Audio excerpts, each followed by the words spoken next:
Bismillahirrahmanirrahim. Assalamualaikum warahmatullahi wabarakatuh. Hai semua, selamat datang di channel Novan Rahmantio. Semoga kita selalu sehat dan dilimpahkan rahmat oleh Allah Subhanahu wa Ta'ala. Pada video kali ini, kita akan membahas kisah lengkap Nabi Nuh alaihissalam, mulai dari awal terjadinya kesyirikan sampai datangnya azab dari Allah. Sebelum masuk ke cerita, bagi yang baru bergabung, mohon dukungannya untuk mensubscribe channel ini dan nyalakan tombol loncengnya agar tak ketinggalan video terbaru dari kami. Terima kasih banyak. Dahulu, pada saat Nabi Adam telah meninggal dunia, cucu cicit Nabi Adam yang menyebar di berbagai tempat di muka bumi masih menyembah Allah. Mereka masih beragama Islam dan beribadah kepadanya. Namun setelah berjalan beberapa generasi, hiduplah 5 orang soleh di antara mereka yang bernama Wadda, Suwa, Yaghuth, Ya'uq, dan Nasr. Orang soleh itu hidup di antara zaman Nabi Adam dan Nabi Nuh alaihissalam. Mereka semua adalah hamba Allah yang taat beribadah dan merupakan teladan serta orang yang sangat dicintai di masyarakat kala itu. Singkat cerita, Allah pun mencabut nyawa mereka semua dalam waktu yang hampir berdekatan. Hal tersebut membuat masyarakat menjadi sedih karena kehilangan sosok yang sangat mereka cintai. Kematian orang soleh itu kemudian dimanfaatkan oleh setan untuk menjerumuskan manusia ke dalam kesesatan. Setan melakukan hal itu dengan cara merubah diri mereka menjelma menjadi manusia dan mulai menggoda anak cucu Adam. Setan lalu berkata kepada orang-orang yang hidup pada saat itu, "Hei kalian semua, bukankah yang meninggal ini adalah orang-orang soleh? Apakah mungkin kalian melupakan mereka begitu saja? Seharusnya kalian membuat patung-patung untuk mengenang mereka, agar jika iman kita sedang menurun dan kita melihat patung-patung orang soleh itu, iman kita akan meningkat kembali dan termotivasi untuk melakukan ketaatan seperti mereka."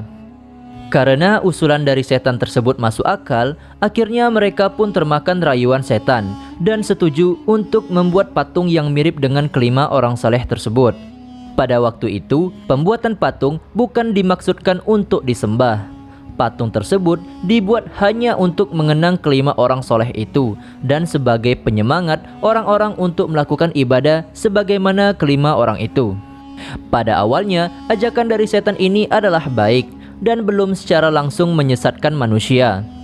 Kemudian ketika generasi itu meninggal dunia dan lahirlah anak mereka, setan pun mulai mendatanginya dan mengatakan kebohongan dengan berkata bahwa orang tua mereka menganggap patung itu bukan patung biasa, tapi patung itu mempunyai kekuatan gaib dan mereka harus memberi penghormatan kepada patung itu. Sehingga pada generasi tersebut, keberadaan patung sudah dianggap sakral. Singkat cerita, ketika mereka meninggal dunia dan lahirlah generasi baru, setan pun mulai menggoda lagi. Setan mulai melakukan kebohongan dengan berkata, "Hei kalian, apakah kalian tahu kalau dulu patung orang ini adalah orang yang kaya? Jadi kalau kalian sedang butuh uang, mintalah kepada patung itu agar kalian mendapatkan kekayaan. Aku mengatakan seperti ini karena dulu orang tua kalian berdoa juga kepada patung itu."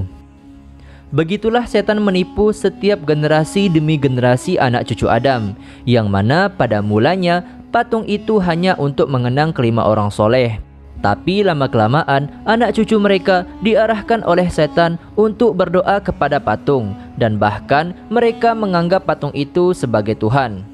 Sehingga pada waktu itu merupakan pertama kalinya manusia mulai menyembah berhala dan berbuat kesyirikan. Dikarenakan manusia telah melakukan kesyirikan dan menyembah kepada selain Allah, Allah pun kemudian mengutus seorang rasul, yakni Nabi Nuh alaihissalam, untuk berdakwah kepada mereka dan mengajak untuk menyembah Allah kembali. Nabi Nuh alaihissalam merupakan rasul pertama dan juga merupakan Nabi Ulul Azmi, karena Nabi Nuh memiliki kesabaran dan ketabahan hati yang begitu luar biasa.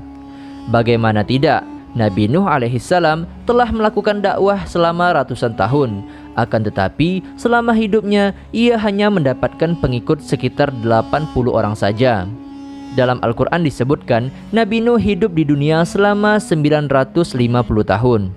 Setiap siang dan malam, Nabi Nuh tidak pernah lelah untuk mengajak kaumnya agar menyembah Allah kembali. Karena jika mereka masih menyembah batu berhala, Allah akan murka dan akan mengazab mereka.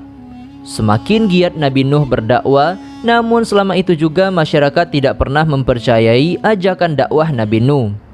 Semua cara telah dilakukan, baik dengan cara lembut atau melakukan diskusi, tapi tetap saja mereka tak mau mendengarnya. Bahkan setiap kali Nabi Nuh berdakwah, mereka selalu menutup telinga mereka dengan tangan dan menutup muka mereka dengan baju serta berlaku sombong. Mereka semua mengejek Nabi Nuh sebagai orang yang sesat, orang gila, serta mereka meragukan kerasulan Nabi Nuh.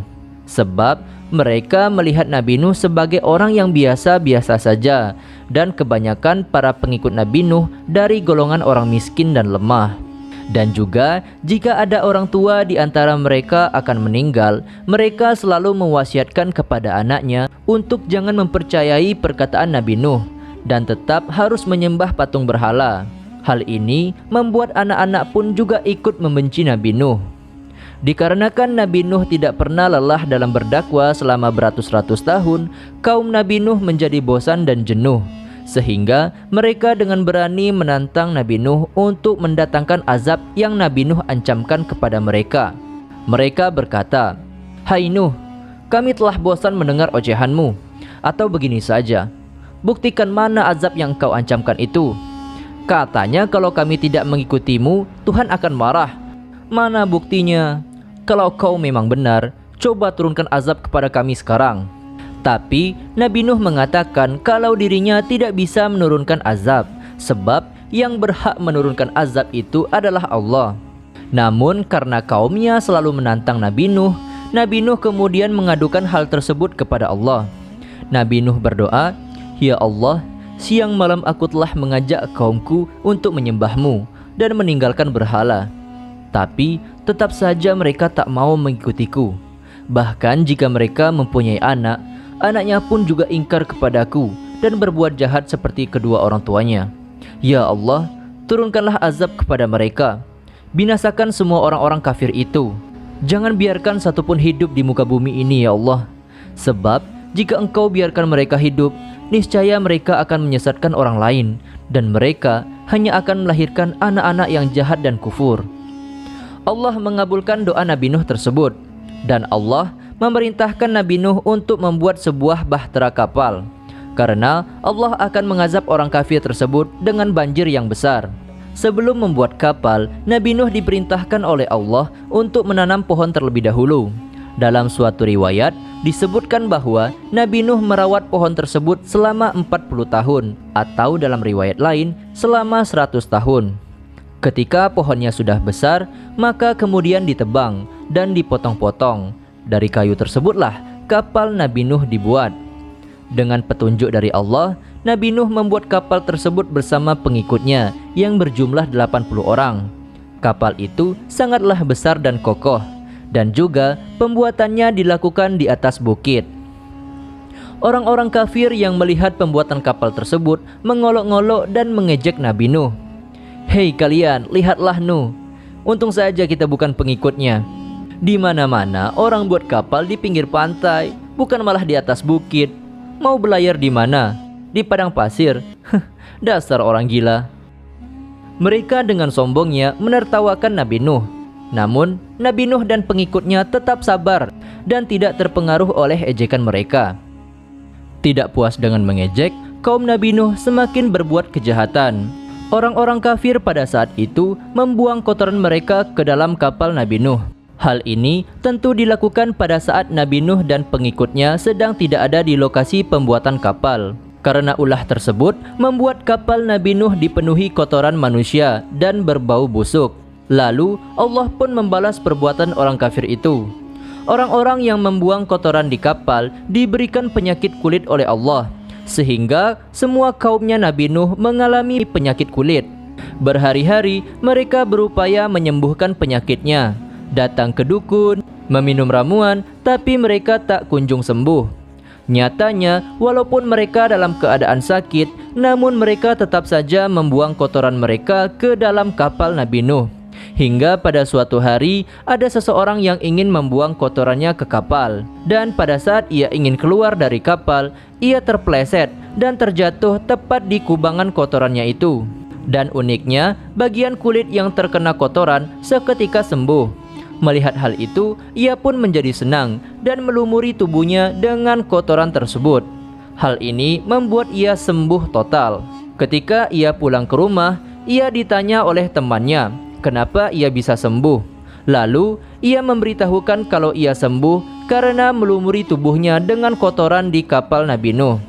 Lantas orang-orang pun berbondong-bondong datang ke kapal Nabi Nuh, dan pada saat itu mereka mengolesi tubuh mereka dengan kotoran mereka sendiri. Hal ini membuat kapal Nabi Nuh menjadi bersih. Bahkan tidak ada sedikit pun kotoran yang tertinggal di kapal Nabi Nuh. Sebab kalau masih ada kotoran yang tertinggal walaupun cuma secuil, pasti kaum Nabi Nuh masih ada yang terkena penyakit. Dan inilah cara Allah untuk membalas perbuatan orang kafir tersebut. Singkat cerita, perahu Nabi Nuh pun telah selesai dibuat. Kapal bahtera tersebut merupakan mukjizat Nabi Nuh. Konstruksi bangunan kapal yang dibuat amatlah kokoh dan sangat besar. Hal ini agar kapal dapat bertahan dari azab yang akan Allah turunkan. Lalu tibalah hari di mana Allah akan menurunkan azab. Ketika langit mulai menurunkan hujan gerimis, pada saat itulah Allah memerintahkan Nabi Nuh untuk memasukkan keluarganya dan para pengikutnya untuk naik ke kapal. Tak lupa Allah memerintahkan untuk memasukkan semua jenis hewan ke kapal secara berpasangan, hewan jantan dan hewan betina. Misalnya, sapi jantan dan sapi betina, kucing jantan dan kucing betina, dan seterusnya, agar populasi hewan tidak punah pada saat itu. Serta Nabi Nuh memerintahkan semua orang yang akan masuk ke kapal untuk menyebut nama Allah, karena pada hakikatnya bukan kapal yang akan menyelamatkan mereka, akan tetapi adalah pertolongan dari Allah. Diriwayatkan kapal tersebut memiliki 3 dek. Dek kapal yang paling bawah diisi oleh hewan-hewan, dek kapal bagian tengah diisi oleh manusia, dan dek kapal yang di atas diisi oleh hewan jenis burung. Lalu hujan pun turun dengan sangat lebatnya. Tidak ada hujan yang selebat itu, seperti air yang diturunkan secara langsung dari langit. Tak hanya itu, dari dalam bumi pun juga mengeluarkan air yang sangat banyak. Banjir besar pun terjadi. Bahtera Nabi Nuh terapung-apung di atasnya. Semua orang yang berada di kapal selamat, sedangkan orang-orang kafir binasa karena tenggelam ditelan banjir yang sangat dahsyat. Dari kejauhan, Nabi Nuh melihat seorang putranya yang bernama Kan'an sedang berlari-lari menuju ke puncak gunung. Nabi Nuh memanggil anaknya itu, "Hai anakku, kemarilah, naiklah ke kapalku, maka kau akan selamat." Anaknya berkata, "Tidak, aku akan berlari ke atas bukit sana. Aku pasti akan selamat dari banjir ini." Nabi Nuh berkata lagi, "Anakku, tidak seorang pun yang dapat menyelamatkan diri pada hari ini selain pertolongan Allah." Tapi Kan'an dengan sombongnya terus berlari. Ia tidak mengikuti nasihat ayahnya. Ia mengira banjir itu hanyalah bencana alam biasa yang akan segera reda. Akan tetapi hal tersebut sia-sia. Banjir semakin meninggi dan bahkan melebihi bukit tertinggi yang ada di sana, sehingga Kan'an pun tenggelam bersama ombak besar. Banjir besar yang dahsyat ini tidak hanya menenggelamkan kampung Nabi Nuh saja, akan tetapi seluruh dunia di permukaan bumi juga tenggelam akibat banjir ini. Semua manusia yang ada di seluruh bumi pada saat itu mati, dan yang selamat hanya manusia yang berada di kapal. Nabi Nuh dan pengikutnya berlayar sampai berhari-hari. Setelah itu, Allah pun memerintahkan langit untuk berhenti menurunkan hujan, dan bumi diperintahkan oleh Allah untuk menyerap banjir tersebut. Setelah beberapa lama, air pun surut, dan kapal Nabi Nuh berlabuh di Gunung Judi. Tapi lokasi tepatnya kapal tersebut mendarat hanya Allah yang tahu kepastiannya. Walaupun azab telah berakhir, namun Nabi Nuh masih merasa sedih karena kehilangan anaknya yang bernama Kan'an. Biarpun Kan'an anak yang kafir dan durhaka, tapi tetap saja Nabi Nuh sayang kepada anaknya. Nabi Nuh pun mengadukan hal itu kepada Allah. Nabi Nuh berkata, "Ya Allah, bukankah kau mengatakan kalau kau akan menyelamatkan keluarga dan pengikutku? Kenapa kau binasakan anakku ya Allah? Bukankah Kan'an itu keluargaku? Dan janjimu pasti benar ya Allah. Engkau adalah hakim yang paling adil. Maka Allah pun menegur Nabi Nuh. Wahai Nuh, sesungguhnya dia bukanlah keluargamu, karena perbuatannya sangatlah tidak baik. Sebab itu, janganlah kau memohon kepadaku terhadap sesuatu yang kau tidak ketahui. Aku menasihatimu agar kau tidak termasuk orang yang bodoh.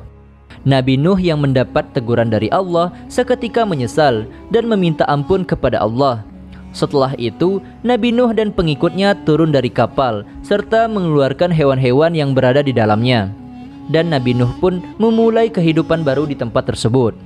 Selain Kan'an, Nabi Nuh juga mempunyai 3 anak. 3 orang anak ini selamat karena ikut naik ke kapal. Mereka bernama Sam, Ham, dan Yafis. Semua keturunan manusia yang ada pada saat sekarang berasal dari ketiga anak Nabi Nuh ini. Karena faktanya, semua pengikut Nabi Nuh yang berjumlah 80 orang, tidak ada satupun di antara mereka yang mempunyai anak dan keturunan. Dan satu-satunya yang melahirkan keturunan hanya dari ketiga anak Nabi Nuh.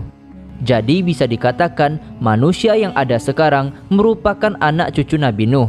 Anak yang bernama Sam ini adalah bapak moyangnya orang Arab dan Yahudi. Dari keturunan Sam inilah lahirlah keturunan para nabi-nabi. Kemudian Ham adalah bapak moyangnya orang Afrika yang berkulit hitam.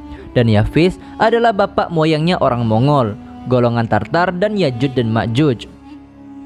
Demikianlah kisah Nabi Nuh alaihissalam yang dapat kami sampaikan. Semoga bisa bermanfaat bagi kita semua. Apabila ada kesalahan, kami mohon maaf, dan kepada Allah kami mohon ampun.